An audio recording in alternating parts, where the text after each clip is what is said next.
ఎవరు ఏం చెప్పినా ప్రతి మంత్రి అవినీతి చేశారు. అందరి మంత్రుల మీద రుజువయ్యేటువంటి సాక్ష్యాధారాలతోటి వాళ్ళు తప్పులు చేస్తున్నారు. శేఖర్ బాబు చేశాడు, ఏబాబేలు చేశాడు, సెంధిల్ బాలా చేశాడు. వీళ్ళందరూ కూడా ఒక్కొక్కరు మీద చర్యలు తీసుకోవడానికి స్టార్ట్ అయింది వర్క్. డిఎంకేలో మంత్రులుగా చేసిన వాళ్ళు. అవునండి, అది అసలు విషయం. అది వాళ్ళ రంధ్రాలు బొక్కలు ఎక్కడ బయటపడతాయని ఈ రకంగా ఎదురు అడిగారు. ఓకే, చెప్పండి. అదే వాస్తవం. అదే ఇవాళ నెహ్రూ అనే మినిస్టరు, మన తిరుచికి సంబంధించిన ఆయన, తెలుగు వ్యక్తి ఆయన, కేఎన్ నెహ్రూ, ఆయన మాటలు కూడా అట్లా అనలేదు ఇట్లా అన్నాడని చెప్పి దాన్ని సరిదిద్దే ప్రయత్నం చేశాడు ఆయన.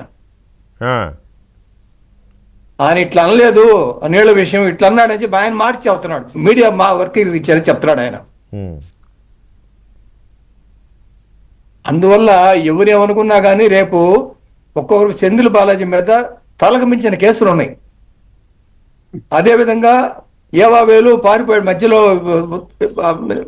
సింగపూర్ వెళితే ఈయన అన్నాడు కనపడలేదు, మినిస్టర్ కనపడలేదు అని చెప్పని అసెంబ్లీలో ఈయన కూడా చెప్పడం జరిగింది విజయ్ గారు. శేఖర్ బాబు దేవాదాయ శాఖలో ఎన్నో అవినీతులు జరిగినాయని చెప్పని అది కూడా లిస్టు తీస్తా ఉన్నారు. అలా ఒక్కొక్కరి మీద లిస్టు తీసుకుంటా ఉన్నారు. అందరి మీద కరెక్ట్ గా అన్నాడు ఆయన. ఆదవ్ అర్జున్ అని చెప్పని ఆయన తెలుగు అతను ఇప్పుడు ఒక పీడబ్ల్యూడీ మినిస్టర్ గాను ప్లస్ స్పోర్ట్స్ మినిస్టర్ గా ఉన్నాడు.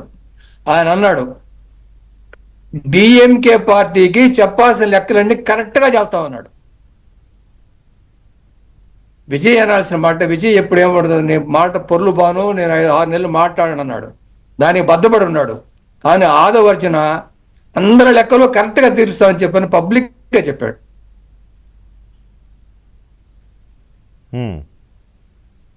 దానిలో భాగమే ఇదంతా కూడా. కానీ ఆయన ఎప్పుడైతే నేను అవినీతికి ఆమడ దూరం, 1000 రూపాయలు లంచం తీసుకుని పట్టిస్తే 1,00,000 రూపాయలు ఇస్తా, ఏ మంత్రి కానివ్వండి, మా మంత్రి కానివ్వండి, మా యొక్క కార్యకర్త కానివ్వండి, మా యొక్క ఆఫీసర్ కానివ్వండి, ఎవరైనా కానీ మా దగ్గర ఇవ్వండి, వాళ్ళని అరెస్ట్ చేయకపోతే మనం చూడండి చెప్పని ఛాలెంజ్ చేసినాడు. అదేవిధంగా ఇంకా నేను చెప్పవచ్చో చెప్పకూడదు కానీ ఒక అధికారిని కలిసాను ఈ మధ్య, ఐఏఎస్ అధికారి. ఆయన అన్నాడు కరెక్ట్ గా 10 o'clock ఆఫీస్ పోవాలన్నాడు. అదేం సార్ అంత తొందరగా అంటేను, మాకంటే ముందు పోయి కూర్చుంటున్నాడు ఆయన.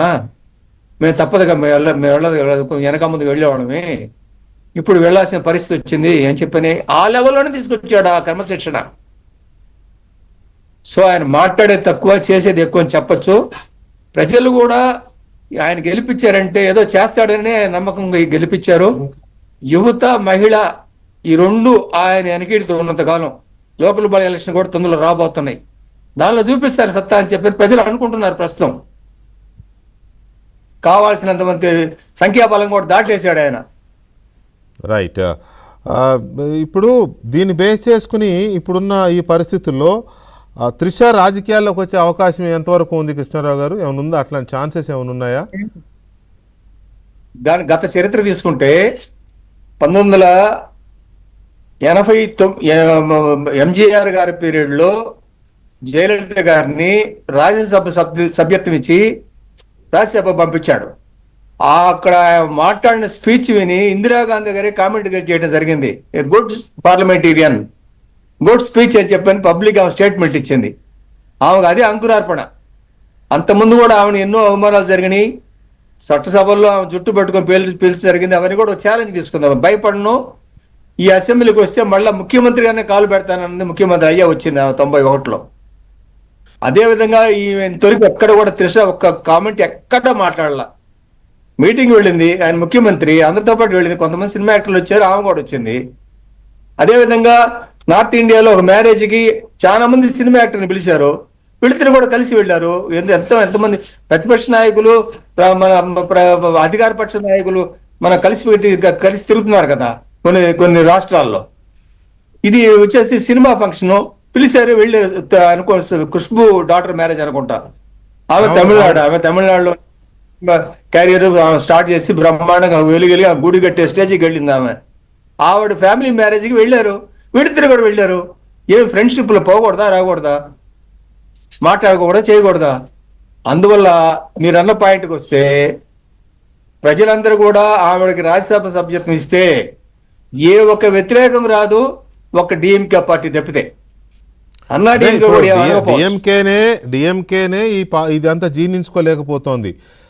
ఒకవైపేమో అతను కరప్షన్ యాంటీగా మా కేసులు మూవ్ చేస్తుండడము, డిఎంకేలో మీరు చెప్పినట్టుగా అప్పుడు మంత్రులు ఎవరైతే కరప్ట్ ఛార్జెస్ ఉన్నారో వాళ్ళందరి మీద చర్యలకి. రెండవది ఇప్పుడు రాష్ట్రంలో కరప్షన్కి వ్యతిరేకంగా తీసుకుంటున్న కొన్ని చర్యలు.